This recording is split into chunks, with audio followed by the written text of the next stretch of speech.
Well, good afternoon and welcome to the Faculty of Arts and Social Sciences Spotlights, everyone. Happy Friday and happy Carlton New Spirit Day. Uh, feel a renewed sense of optimism, spirit, hope, speaking with people today, Friday the 13th, which is kind of a strange day if you follow the Gregorian calendar and you feel that way. But I just want to say that this is the last day of the first quadmester in the history of Ontario.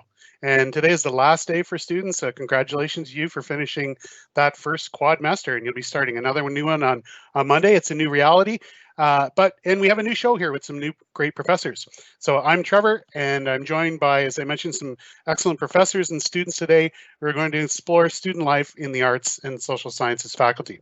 The specialties we'll be spotlighting today are indeed very popular choices with prospective students in French, Canadian Studies, and Linguistics and Language Studies programs.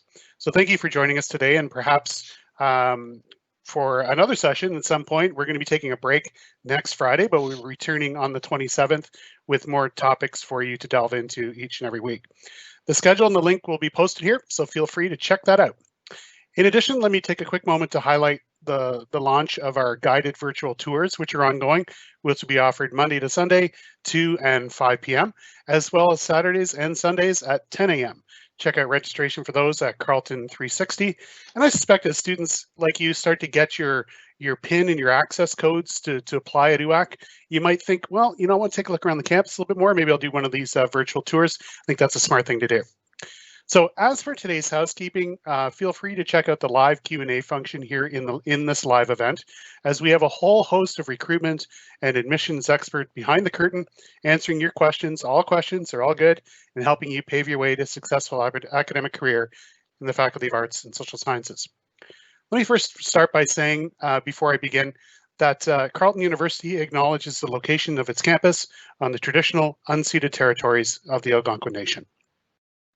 That being said, let's bring on our first speaker. Our first speaker is Eric, and Eric is a professor in the French program. I'd like to welcome Eric onto the screen and say hello. And then he'll get a chance to bring in a student from the French program, Marta, and they'll have a discussion for us. So welcome, Eric. Yeah, thank you, Trevor. So as Trevor said, I'm Eric Annenby, professor in French here at Carleton. I've been here 10 years, and I'd like to tell you a little bit about the department, where I fit in, and then we'll have a chance to ask Marta some questions. And that's probably the part you're most looking forward to. What's it really like to be a student in French at Carleton? So our program, it's kind of special in Ontario. We have, as with many French programs, it starts out with students getting to a level of French where they're quite comfortable using the language. And then if students choose to continue to go on, we have literature courses, French literature, which is not just books, but it's about all kinds of creative thought and extends to cinema and things like that, and also French linguistics. And I'm on the linguistics side of things. In addition, there's courses in translation or teaching French. So if you're thinking of becoming a French teacher and teaching in schools, maybe teaching in immersion programs, lots of jobs out there, then that's something that you might think about. And our department does offer exchanges, whether it's in France or Belgium, and we have a co-op program available to people. So what am I doing here today, and why am I in the French department? So I've always loved French, and that's where I started off. I didn't actually know what linguistics was. I do French linguistics, but I didn't know what linguistics was till the end of my first year in university. But now I get to do both, so I have it pretty lucky.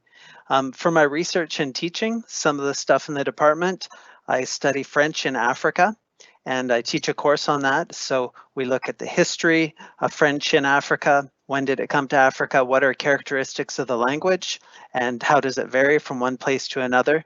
And then we actually include some of the literature, books written in the French African context, African cinema, French African cinema, things like that. And my other favorite featured course is related to language mapping. And we look at maps and atlases of French. So that's enough about the department and about me. And I'm really happy to introduce to you now Marta Melnick. And so bonjour, Marta. Thanks for joining us. And nice to see your picture up there now. So I've just got a few questions for you to see what it's like for you to study French at Carleton. And so the first thing I want to ask you is, what made you choose Carleton? So what's special about Carleton, and actually for yourself, why did you, what made you interested in French?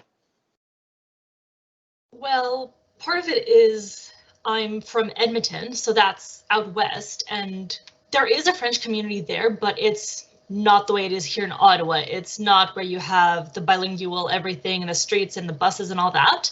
So part of my rationale was that if I came here, I'd be able to more easily work on my French outside of classroom settings, since I'd be able to go out in the town or find my way to Gatineau and all that. And then, not gonna lie, the tunnels were also a draw. Okay, yeah, I heard about the tunnels at Carleton back when I was still in high school, and I thought that sounded pretty impressive. Never having to go outside into the crazy winter. And not just impressive, super useful too. Yeah, totally. Okay, and I know over the course of your degree, there's good moments, there's tough moments, but what's the proudest you've been during your degree? What was one moment where you're just really proud of who you are, what you're doing? Yeah, tell us. Well, I'd say it was this event with the French department, because last year I was working with the French department, so the event was this luncheon, let's say, with various members of the department and the TAs, and I was there too. And I remember that I started talking with this one professor who I hadn't seen for months because I'd only had her first year, and it was well into second year by that point. And something that she said completely unprompted, she commented that my French had improved so much since the last time we'd spoken. And that was something that made me feel really proud, because I don't necessarily know myself when I've improved sometimes, because I don't necessarily know what to look for all the time. So getting that kind of comment completely unprompted made me feel like, yeah, we're going somewhere with this. It's not just like coming from me, it's other people are noticing it too. And it's someone who doesn't have to say it. She said it because she meant it. Yeah, the chance to get to see the way that you're progressing in the language through the eyes of other people in the department. And I see this, sometimes I'll teach a student in second year, and then I'll get them again in fourth year. They'll be in my class, and I'm always amazed at the development that's taken place over the 4 years. So I'm glad that you're already seeing that in your degree. Yeah, it's good hearing about it too. So I have another question, and you can answer this one. You don't even have to pretend anything, because I haven't had the chance to teach you. So it doesn't have to be my course. It can't be. Why don't you tell me what your favorite course has been and why? Okay. I'm going to have to say 2110 with Frénon Léger, because, oh boy, don't get me wrong. There were parts where it was ridiculously hard. There were parts when I was questioning what on earth I was doing there in the first place. But by the end of the year, my French had skyrocketed, and even I was able to tell that.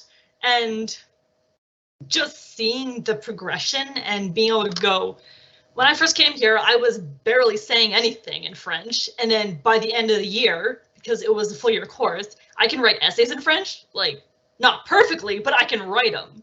That in and of itself was like, it made me feel good. And just, he's a good professor too, right? Like, you have to put in the work in his course, but you put in the work, you will get results.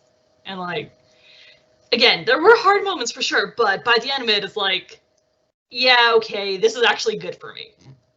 Okay, yeah, that's great. And that course, that's some advanced written French, right? Is that what the focus is in that course? Yeah, it's focusing on written French and just really polishing writing and grammar, and we actually did a short story in that class too for one of the assignments, so that was fun. Okay, I know in some of the earlier levels, like intermediate French, you do things like how do you write a letter of application for a job? You know, how do you write a CV? So lots of practical stuff. But wow, to see that you're getting to the point of writing short stories in that course, that sounds good. So you've actually mentioned a few of the skills that you've developed during this degree. Are there some other skills that you'd want to mention that you've developed during this degree? Let's say self-confidence is one of them, because the more I'm here and the more I'm doing things, the more I'm seeing that I can do things. And like, I've gotten lucky. The professors that I've had have been fantastic, and I'm getting feedback. I'm getting like encouragement and support, and even just from the university in general, just being able to figure things out has been good for my self-confidence. And obviously there's the speaking and the writing and the listening and the understanding part of learning a language and learning how to deal with university requirements and citations and all that kind of thing. And there's a lot that I have learned, and in a way I'm seeing more of what I haven't, in the sense that the more I've learned and the more I'm starting to figure things out, the more I realize there's so much more out there, and it's making me even more excited for what's to come. Yeah, oh, great. And do you find, like, has most or all of your learning happened in classes, or are there things outside of classes that are really useful to the developing confidence and skills that you have? Well, the French department does have the soutien oral and the soutien écrit, so being able to get someone to help proofread your assignments before you hand them in, or being able to go and just practice French in, like, with the TA or whoever's there, it's definitely helpful. And obviously with the fact that it's a really bilingual city, we have, like, there's a lot of opportunities to just go out, and if there's someone I notice in a restaurant or whoever that's speaking French, I'll speak in French and give my order in French. So yeah, being in a bilingual city, there are a lot of opportunities outside of the classroom and even on campus too. Yeah, I'm glad it's been meaningful for you, because I know that the faculty and the teaching assistants, sometimes we have assistants from France who are in the department. They just put so much into making a nice departmental life for people going through the program, because you can't learn everything in a classroom, and it's nice to have these real opportunities that you're talking about. Definitely. It's different this year because of everything that's going on, but everyone's doing their best to still provide services and give opportunities for students to do what they do. So yeah, it might not seem like it sometimes, like professors might not hear it, but it is appreciated from the students. Oh, thanks, Marta. Now, a final question for you here. Where do you hope your degree takes you? What are you hoping to do with it, and how are you preparing for the next steps? Maybe you're already thinking of what you'd like to do afterward. Well, right now I'm still in stage of sort of exploring my options. Part of it is I am a double major, so I have a lot of opportunities available to me. I could go in one direction, I could go in the other, I could go in a direction with both. And I am also thinking about maybe going into masters, so that's another thing I'm starting to look into, researching to see, like, obviously requirements for application and that kind of thing, but also just which way I might want to go and starting to solidify things. I'm still just in third year, so I have a bit of time before that, especially since I am going to be taking 5 years to do my double major, but it's good to be able to get a head start now, and there are services on, like, university campus or through the university where I can talk to people about that. So it's good to be able to bounce ideas and see where I could go, since there are so many places that I could go, kind of thing. Yeah. So the great thing about the having either a major in French, or maybe you do a combined major like you're doing, opportunities working with the government, that's an obvious one in Ottawa. and lots of jobs working as a teacher in the school system. Ontario is usually looking for teachers, for French teachers, usually short on French teachers, so that's a great opportunity. And then there's just the international character of the program. So whatever you end up doing, Martha, I wish you good luck, and I know it's going to take you great places. I want to thank you for joining us today for this event. So hope to see you sometime in real person. Oh, definitely. Yeah, that'll be great to see you here. again. Okay, have a good one. You too. Thank you. Great.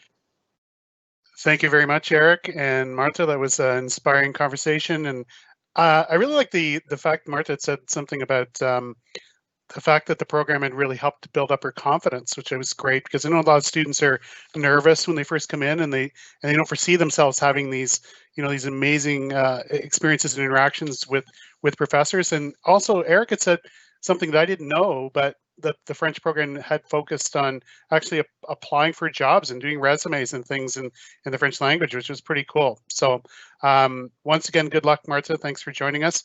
And we're going to change channels a little bit over to Canadian Studies, and I welcome Professor Catherine Kordick to the show. Welcome, Catherine.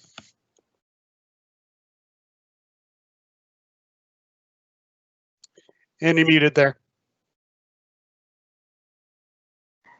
Sorry about that, the mute button, you'd think I'd have learned by now. But I just thank you, Trevor, and I'm delighted to be part of this this Spotlight series today. And I also want to just reach out and say a special thanks to Marta and Eric, who I know both of them, and it's kind of interesting that I'm in this position between French and SLALS, or the School of Linguistics and Applied Language Studies, because I sit sort of across two of these units. I am a professor in the School of Indigenous and Canadian Studies, but I am also a professor in French. So it's kind of just nice that I'm following up on what Eric and Marta just said. And so I fit into Canadian Studies because my focus in my research is on Quebec literature and Quebec culture more generally. So that's why my own work sort of fits with both French and Canadian Studies. And so for students who are wondering what on earth Canadian Studies is, if you come to Carleton and you choose Canadian Studies as a major, you'll be exploring and trying to understand Canada through a more critical perspective. And you'll be looking at Canada through multiple lenses, taking in a little bit of history, a little bit of politics, a little bit of cultural studies. You'll obviously also learn about Indigenous studies and the issues relating to settler colonialism. So in looking at Canada, you're not just looking at how great Canada is, but you're also trying to understand Canada both for its strengths and also for some of its weaknesses and some of its blind spots. So you're really learning to understand what Canada is from numerous perspectives. And I think that this would be a good time to introduce to you Nicholas, who is a student in Canadian Studies and who, from his perspective, will tell you a little bit more about what it's like to study Canada within the context of university and within the context of being situated in Ottawa. So hello, Nicholas. Hello, Catherine. How are you? I'm good, and it's so nice to chat with you directly and not just be emailing back and forth. Yes, and it's so nice to be here with everyone. So, Nicholas, I just want to actually to get to know you a little bit better, as we don't know each other that well. But I would like to ask you, what made you choose Carleton? Why did you come to Carleton? Well, as an Ontario high school student, like many, I applied through UYAC. And at the time, I was interested in both political science and sociology. And I knew that I wanted to stay in Ottawa. I was born and raised in Ottawa. And so my decision was really between Carleton U or Ottawa U. And both have great programs in both of those disciplines. And so, but there are really four things that made me choose Carleton. One was that I was able to take a combined honors program. So you heard Marta mention that earlier. I'm basically able to do two majors at the same time over the course of one degree, over the course of 4 years. And so that was something that was really interested to me because I had interest in so many areas that I wanted to study. I also found that Carleton was more accessible. I really liked the open houses. Their website, I thought, was one of the best of all the universities I was looking at applying to. The information that they supplied online, which means a lot, meant a lot to me as a high schooler, because you don't have a lot of time to run around and do in-person meetings, especially in the COVID era. And it also is a reflection how the university organizes itself. I loved the campus. I thought the campus was amazing. The tunnels are awesome. You go outside, you see trees, you see plants, and you might laugh, well, trees and plants, but a lot of university campuses are, in the heart of downtown cities. And so being further away from downtown, right on the Rideau Canal, gives you that opportunity to go outside, take a deep breath, and enjoy everything that the campus has to offer. And finally, Carleton had courses that I was interested in, particularly Canadian studies, which is what I eventually ended up changing my major to. Hopefully I'll be able to talk about that later. But those were the 4 motivations that made me choose Carleton. Those are great points that you're bringing up about doing a combined honors, which Marta obviously talked about earlier, and also that the campus is just a really wonderful green place, and that we're so close to the Rideau Canal, whether you go biking or walking or skating and those sorts of things. You also mentioned something about changing your major, and I think that's something just important to highlight, is that the major that you choose when you apply isn't necessarily the one that you graduate with, and that's okay. This is something I'm always telling students. It is actually perfectly okay to discover that there's something else you'd rather major in than what you thought when you initially applied. I mean, you're applying in the middle of your grade 12 year, and you still don't know about some of the things you'll study. And so I think that's a really important point to get across to students, that you're not locking yourself in now when you're applying to Carleton with the major that you choose. Yeah, for sure. I was guilty of thinking that too. Even in first year, in high school and in first year, there's a tendency to think that whatever you've selected of your program, whatever you're approved for, that's set in stone. And that's not completely accurate. There are some limitations. You can't switch from social sciences to doing pure biology or engineering, but you can work around as you take courses. Really use first year, take courses. That's why I love Canadian studies so much. It gives you an opportunity to taste something different, and then who knows, maybe you'll be like me and you'll make it a major or even a minor. Yeah, absolutely. Nicholas, I'm wondering if you can tell us about a moment you're in 4th year, so you've had, you're towards the end of your degree, a moment that is particularly memorable for you, that you're especially proud of, something that's just going to stick with you, 20, 30 years down the line. Yeah, well, in the summer of my 2nd year, so last summer, fall 2019, I was hired to work for actually, no, that would be my 3rd year. Actually, fall 2019 would be my 3rd year. COVID brain. I was hired to work for my member of parliament, my local member of parliament here in Ottawa, to work on Parliament Hill and led his campaign in the fall election. And after the election, I asked him, I said, hey, why'd you hire me? Why would you trust this 19-year-old running your election campaign? And he told me that it was because he admired my critical thinking and analytical skills. And he really appreciated my deep knowledge of Canada, my deep understanding of Canada and of political institutions. And of course, I was so happy. It's like, oh my gosh, this guy, member of parliament, he's complimenting me. And it only hit me later that I realized that it was my degree. It was my studies in political science and in Canadian studies that had taught me those skills.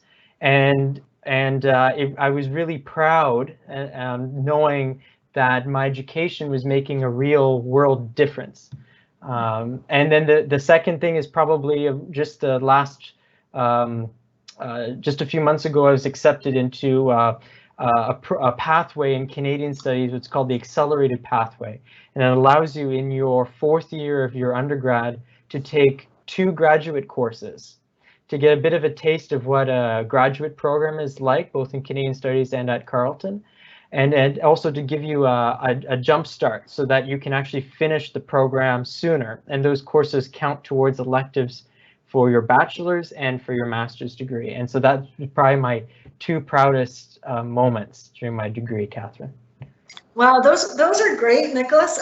Very exciting that you got to work for an MP, and I'm thrilled to hear you talk about the critical thinking skills that you got, which of course is something I think you get in a lot of the degrees that you could take in arts and social sciences, but I think especially in Canadian Studies, given the interdisciplinary nature of the program and the kinds of hard questions that I think you have to grapple with in this program.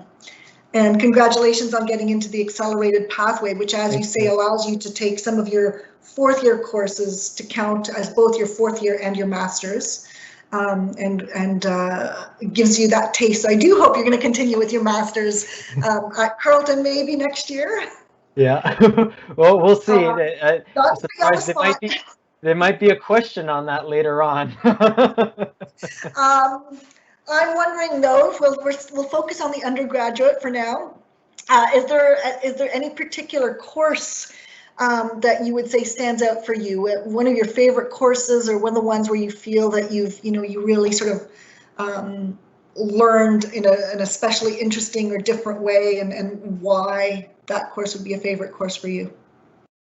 Yeah, so I took 2 courses in 1st year that are still with me today, and it's called CDNS, so that's the course code 1000, Introduction to Canadian Studies, and a 1st year seminar that was called Contemporary Controversies in Canadian Studies, Canadian Society, sorry.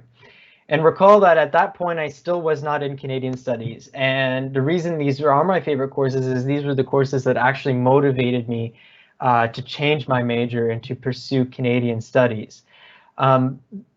Particularly about this course, what I enjoyed the perspective that I was getting. It was something completely different than what I was used to in political science and sociology, what I had been learning in high school up until that point. Like you mentioned, it gave me more of a critical approach. I was able to look at everyday issues. You know, we think, well, why would I study Canada when I'm Canadian? You know, a lot of, maybe not everyone, I'm sure that, that's listening or that comes to Carleton, we have a lot of international students, but for the most part, a lot of Canadians. And you think, well, why would I study, something that I already know? And that's the reason why. It gives you a better understanding of your place within Canadian society and what that means. Nationalism, debates, identities, just cultural traditions, even political economy, international relations, the list goes on. And that really lends to what you're talking about it being an interdisciplinary program, which means that if you're interested in, let's say, I don't know, the history of marketing, right? Something that you might not think is related to Canadian Studies. If you want to learn that in a Canadian context, maybe understand how the government of Canada markets to Canadians and to people around the world, well, you can do that. You can bring your interests and your talents into the program, into the degree, and make something out of that. And that's what I realized in those 2 courses. Also, the professors were amazing. It's a really, really great faculty. Anyone that does decide to pursue Canadian Studies, you'll definitely meet Tim DeLeo Brown, Professor Tim, who is amazing. And that really says something about how we're a small department. So a lot of faculties in a university environment, you can have dozens upon dozens of faculty members when we really only have a core handful. And so you'll get to know your professors and peers quite well. That's why those are my favorite courses. That's great to hear you talk about that. And you're just reminding me a long time ago of my 1st year at Carleton, and I took a Canadian Studies course, which I actually still remember now, and I really loved it. And so we have that in common. So you've already talked a little bit about some of the critical thinking skills that you've developed. Are there other skills that you think you've developed and honed through your studies at Carleton? Yeah, every student will have to take research and analytical classes, statistics classes. It sounds scary, but it's okay. It's easy. But that's really useful, especially if you want to go work in federal government. Let's say you want to be a policy analyst, or you want to work for an NGO. They really value those skills. Can you take a text, grab something from that, and use it in another work? But personally, I'd say interpersonal skills, being able to cope with challenges. I've really built my self-confidence over the course of the degree, and resilience as well, because university education, it's not easy. You know, there are challenges that you face, but there's a lot of support provided to help build you as a person, and I think I've definitely taken advantage of that over the course of the degree. That's great. That you've mentioned that confidence boost, which is what Marta also mentioned earlier on. And I think that's a really important point. It's not just about the content of what you're studying, but I mean, the personal growth and becoming confident and more sure of yourself are really, really important to acquire as you become independent and look at career options and things like that. Yeah. You've also mentioned, you've mentioned that you're in the accelerated pathway, but I'm wondering if you have some sense of where your degree might take you, whether it's graduate school or other opportunities, and besides the accelerated pathway, what are maybe some of the steps you're taking to prepare for your future? Yeah, so right now, because of COVID-19, I'm actually decided I'm going to take an additional semester of school. So a lot of people think when you come to university, you have to do it in 4 years. A lot of people do, but you don't. And that's the great thing about this particular program, and many like it, like we did French and linguistics and language studies, is there's a little bit of leeway. If you want some extra time, you don't have to take a full course load. So because I found it a bit challenging, I like talking to people in person. My next steps is actually to, instead of finishing in April, I'm going to finish and graduate in the fall. That being said, I'd like to try to get a full-time job. I think I've earned a lot of the skills and knowledge required, and I'm already starting to put out some feelers in terms of where I'd like to work, and I feel very confident that I've been, given the skills and the knowledge to be able to pursue a career. But I'd also like to do an MA as well. And so that's the challenge right now that I'm trying to choose, of whether or not I'm going to go directly into career, into the workforce, or if I'm going to stay and do a master's in Canadian studies. Well, you have lots of time still to figure it out. It's not like you have to decide, for tomorrow morning, and a lot of different opportunities will, I'm sure, come your way. Absolutely. Thank you so much, Nicholas. It's been really great to talk to you, and thank you very much for taking time out to do this with me today. Yes, thank you, Catherine. Thank you, Trevor, and everyone at Carleton for giving me the opportunity. Well, that was a wonderful conversation. It was a lot of fun to sit in and listen to Catherine and Nicholas. And I can't say enough. It's one of the themes that we've heard over the weeks here, is the notion of interdisciplinarity, and how important it is for students to realize that they can change their mind and come into the Faculty of Arts and Social Sciences and sample and try new things and maybe take your direction. Who knows where it'll end up. I know I started in English and wrote an honors thesis in legal history to graduate from Carleton, so you just don't know. One thing you don't know is you may someday see Nicholas Zuger election sign somewhere. Who knows? Maybe that'll be an option. You'll get my vote anyway. All right. So let's move on to our last, certainly not least, couple, and we're going to bring in Professor Beth Mccloud. Welcome, Beth. And Beth is going to take a few minutes to interview student Anna from the program. Thanks for joining us. Thank you so much for having me here. So my name is Dr. Beth Mccloud. I'm an assistant professor in the School of Linguistics and Language Studies. My research focuses on phonetics. So I'm interested in how we vary and how we produce phonetic, so pronunciation essentially, and how we perceive and produce that, and what it can tell us about how sounds are represented in the mind, how we learn first and second languages, and how and why sounds change over time. In our school, in Linguistics and Language Studies, there's lots of different ways to study linguistics or applied linguistics. We have quite a varied group of degrees that you can take. So you can do a Bachelor of Arts in Applied Linguistics and Discourse Studies. You can also do a Bachelor of Arts in Linguistics.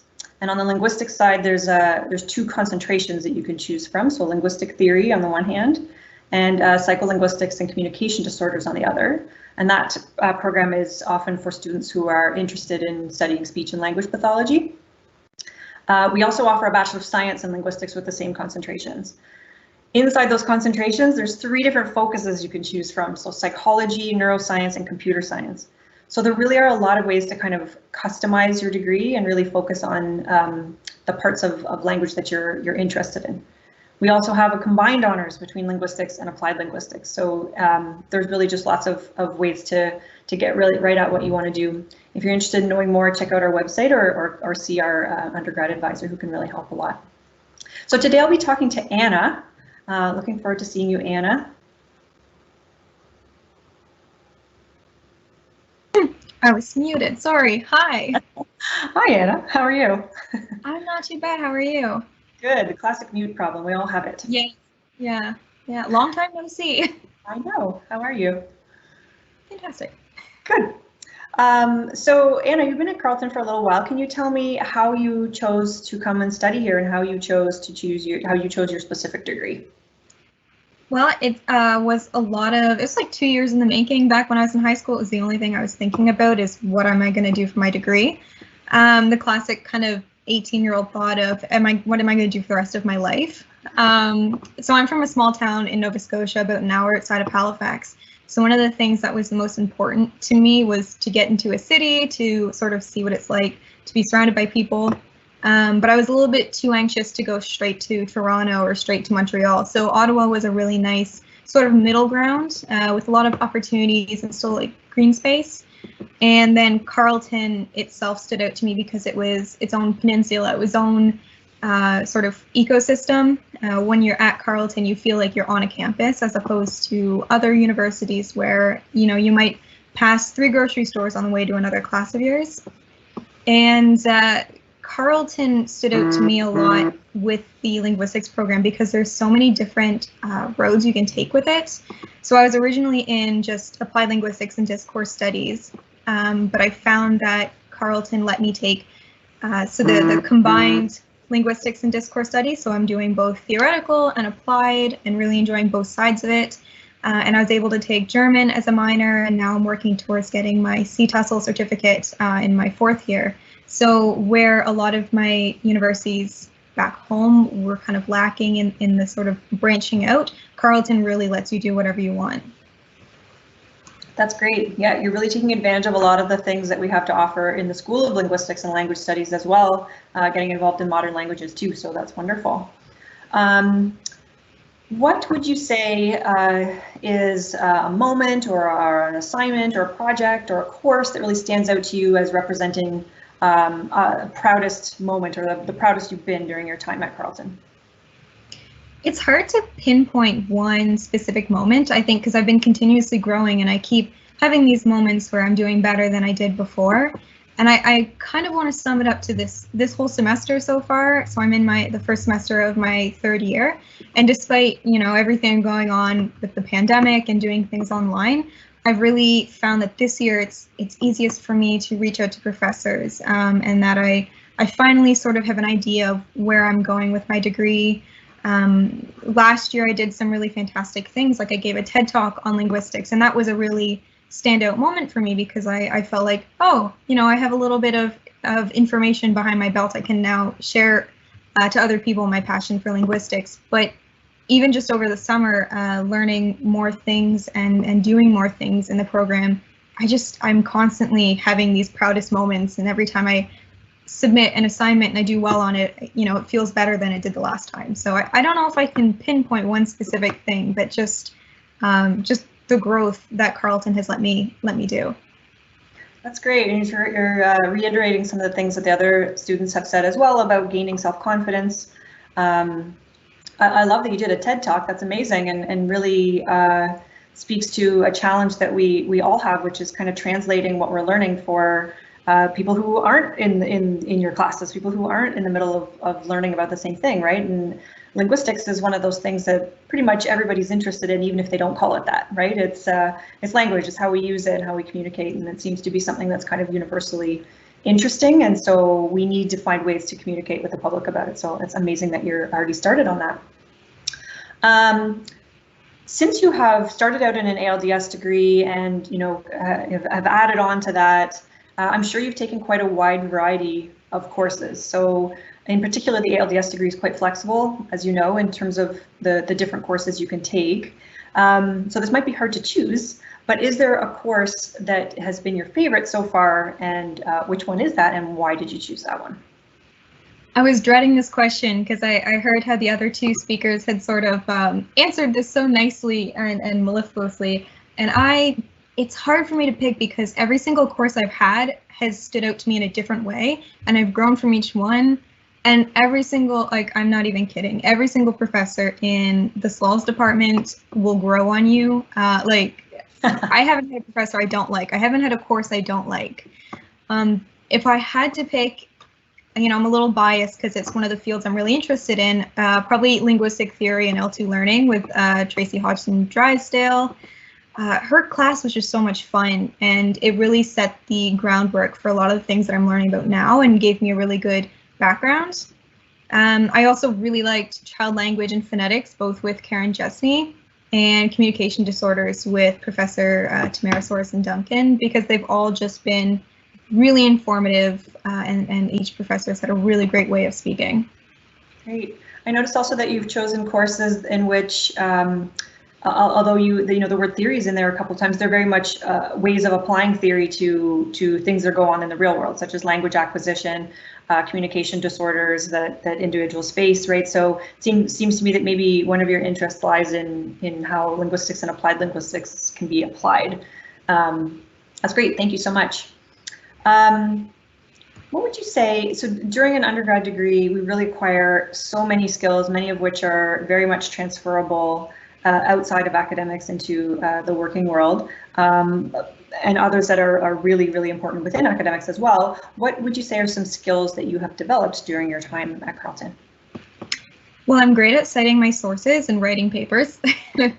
I think a lot of just the sort of subconscious analytical and critical thinking skills that I've gotten throughout the years have helped immediately working in different jobs, applying for different jobs, even just watching the news and not taking everything at face value, because I've been taught that you should probably figure out if these sources are good or not. So it's the things I've learned in university have changed not just how I do work in my classes, but also how I see the world. Now I can organize my work, whereas back in high school I was just doing things and then hoping it would all go together. But now I have an agenda. I can handle working 2 jobs and doing a full course load and maintaining a social life, which I never thought I was going to be able to do. And even my ears have gotten better, if that makes any sense to you. Taking phonetics classes and phonology courses, I feel like I can hear better. That's interesting. Yeah, well, maybe you can, and you sort of listen in a bit of a different way, don't you? Yes. Yeah. So I love this. You really highlighted. I mentioned skills that are useful to employers or inside school, but you really have also acquired life skills, right? Yeah. So you said ways of seeing the world and organizing yourself, and that those things apply every single day, right? So that's really, really important. So congratulations. We're here to our last question. So you're in 3rd year now, right, Anna? Yes. Okay, so you have a little bit more to go, but you're getting there. So looking ahead at this point, where do you hope that you go next with your degree? So where do you hope your degree takes you? And what are you doing to prepare for those next steps? So I came into my degree pretty much certain that I wanted to go into ESL. And if not that, I had learned about something called language documentation and revitalization and thought, gosh, that sounds really cool. And they're both drastically different fields, but they were both the 2 things I sort of had my eyes set on. And I realized right when I sat down in my first class that, wow, I hadn't thought about that entirely. I really just narrowed myself down to 2 choices, and 2 choices I didn't really know much about anyways. And so since then, I've sort of bounced around the ideas of going into speech language pathology or natural language processing. But what keeps coming back to center is really second language acquisition, bilingualism, and child language acquisition. So all of the sort of applying theories to the real world and how do people actually acquire languages in different scenarios.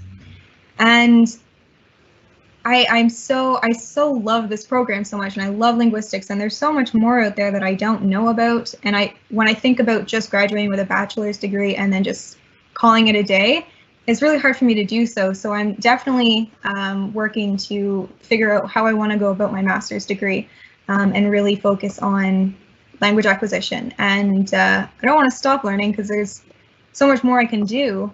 And so I think in the future, I'll probably end up, with at least a master's degree, and whether I go into some sort of workforce or a sane research, I can probably say I'll do one of those 2. Well, that's fantastic, and you can take it one step at a time, right? So if it feels to you now that doing a master's feels like the right step, then you don't have to know what you're doing after that, right? So you can just do that and then see, just as long as you're open to new influences and opportunities as they come up, then something will come up. And I don't know if you know this, Anna, but we in linguistics just launched a master's in linguistics this fall. So yes. Right now we have our first cohort of master's students in linguistics and PhD. And the PhD is in linguistics, language documentation, and revitalization. So that might interest you as well. So thank you so much for talking with me today. It seems like you have a very bright future in front of you, and I'm so glad that you are really enjoying your degree and your time here in your courses. I know that it's always a pleasure to have you in my classes, so thank you so much. And nice talking to you. Thanks. Well, thank you once again for joining us. And it's been really interesting to sit back and watch the conversation. This may very well amount to the first time our prospective students have had a chance to watch a student and a professor have an interaction. And what's really cool about it is in a couple of the cases here, the professors were kind of selling the students into their master's programs, which is really cool too. And that's a lot of fun to see.